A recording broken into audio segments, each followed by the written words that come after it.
Hello there, and thank you for joining us on the 9:30 a.m. Prime Flash, coming to you live from My Media Prime Television, and I am Dolly Ngonde on the anchor. We begin informing you with information that characterized most parts of this weekend, where the Professionalization Center at the University of Douala here in the littoral region has been inaugurated recently, and this was done by the Minister of State, Minister of Higher Education, Professor Jacques Famundongo, alongside other dignitaries, as we get more details in the report coming up.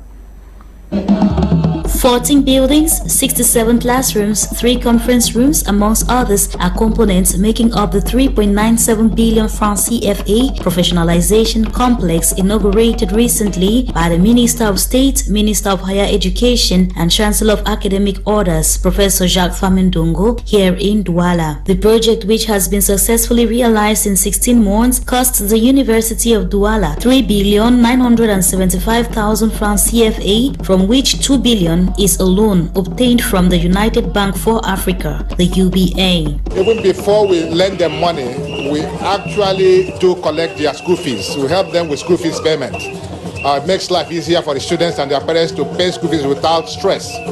Okay, but because they also want to expand to get more halls for the professionalization courses, UBA decided to accompany them with a 2 billion ZAF facility to enable them do that. We're also going to go ahead to help with the equipment of those complexes. The ceremony, which has been highly attended by several government ministers, rectors and vice-chancellors of other state universities, has also had the brain behind the complex, the rector of the host university, Professor Magloire Ondwa, saying this has come in response made by the head of state for the professionalization of education, which the University of Douala excels in. While inaugurating the grand project, the Minister of Higher Education and Chancellor of Academic Orders, Professor Jacques Famundongo, has also had the following remarks to make. My special words of gratitude goes to the sponsors and international supporters of this venture for strengthening and bringing to the fore the victory and valor of diplomatic politics of His Excellency the President of the Republic, Head of State. The ceremony did end with the pouring of some libations around the new project as a sign of purification and protection according to the Sawa tradition, while wrapping up with this collective animation by voices like Bendikas.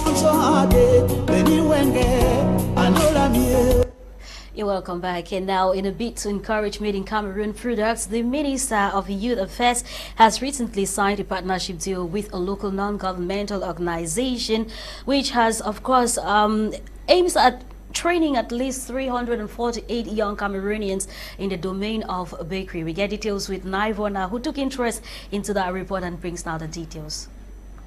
The just signed partnership between the Ministry of Youth Affairs and Civic Education and the non-governmental organization JIC Rojan shall cover the moral, civic and entrepreneurial rearmament of young people in Cameroon for a period of 3 years, renewable once. A total of 348 young people drawn from all 10 regions of Cameroon will in the months ahead be trained on how to use local products to bake in order to promote the consumption of homemade products. Following the partnership agreement signed in Yaoundé on Friday, April 14, 2023, the government of Cameroon through the Ministry of Youth Affairs and Civic Education has committed to monitor the activities of young people, refer trained youths to government and non-governmental organization funding programs, and also support their partner in setting up an artisanal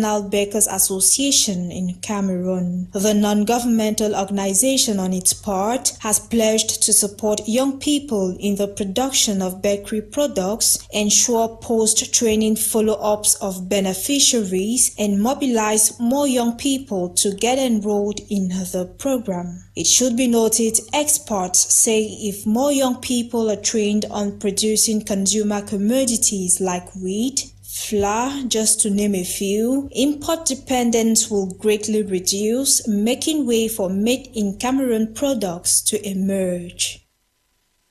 And in more economic news, the government of Cameroon is working on rejoining the U.S. Trade Initiative for Africa as the country looks forward in boosting her export revenues amid a falling foreign exchange earnings. Let's get details with Eileen Sama, who comes up reporting. Cameroon's Minister of Economy, Planning and Regional Development, Alamin Ousmane May, has started talks with Washington for admission back into Africa Growth and Opportunities Act, dubbed AGOA, which grants African countries tariff-free access to the U.S. market. Note here that the fallout from the COVID-19 pandemic and global shocks triggered by the war in Ukraine have hit Cameroon hard, thwarting economic growth and undermining its ability to repay its debts. Worth mentioning here is the fact that the International Monetary Fund (IMF) forecasts that Cameroon, an oil producer in Central Africa, will record 4.3% economic growth this 2023. However, the fund has classified Cameroon as being at risk of debt distress. Nonetheless, the fund added that Yaoundé's debt could still be sustainable with sound fiscal reforms and management. For the record, in 2019, the U.S. kicked Cameroon out of the Africa Growth and Opportunities Act program for rights violations by security forces in the troubled Northwest and Southwest regions.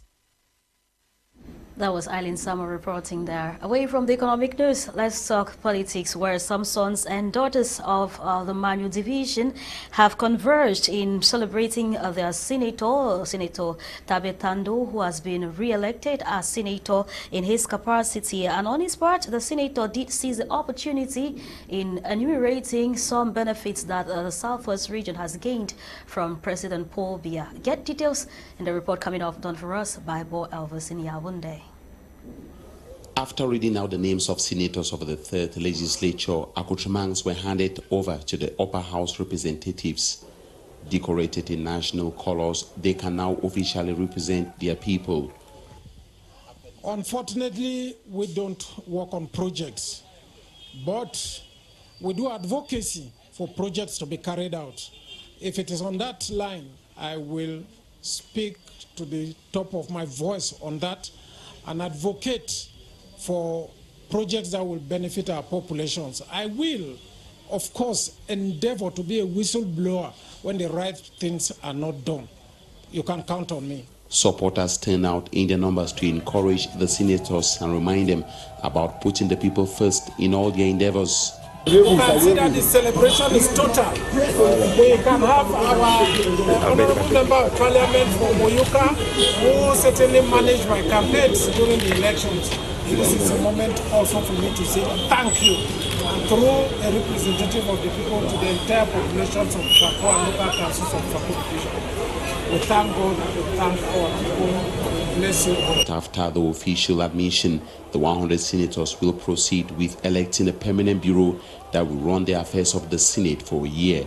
The permanent bureau is renewed every year at the start of the March session. That was Elvis actually reporting about the senators who have been handed over accoutrements recently in Yaoundé. But let's talk something else of sad interest this time around, where the late Senator Anke Rebecca of the Southwest region has been laid to rest in her native Isengele. That's a locality in the Bakassi Peninsula over the weekend. It should be recalled that the late senator had died on March 1st this year. As we get details with Jato Eric, who accompanied the convoy to Isengele. Get details right ahead. Difficult moment for everyone here, as the casket containing late Senator Anke Rebecca has been lowered into the ground at her native Isengele Bakassi in the Indian division of the Southwest region of Cameroon. The reality is that a mother, grandmother, daughter, aunt, Sister and a friend has left them, and it is very hard to say goodbye. In tears, the Isangele people wish moments like this never came. She's a woman that no matter what people do to her, she'll never react. She takes everybody like his own.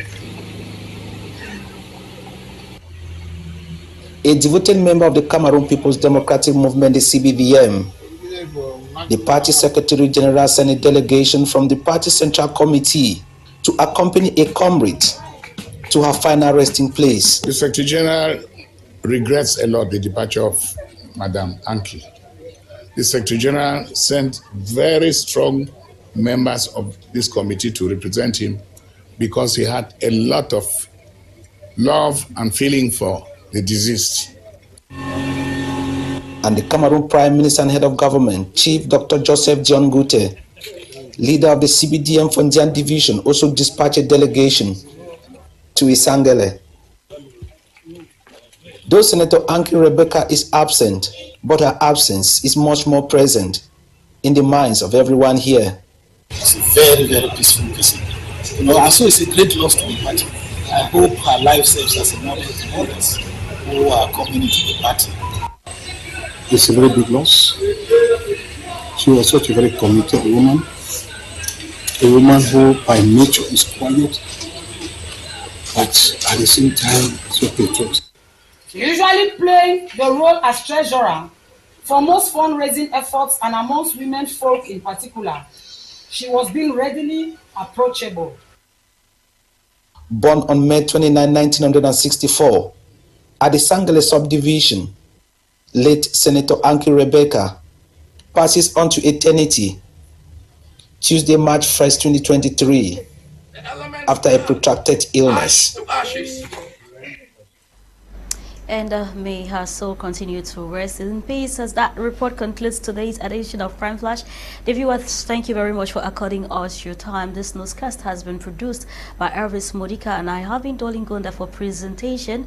Many more of these stories will be updated, and all the first stories will come to you during our 6:30 p.m. prime time newscast coming up today again. But then, stay tuned as the brief comes up at exactly 10 a.m. with Lasha Kingsley and Kanteni Tape, and I hope to see you shortly, very soon again today. Stay blessed for now.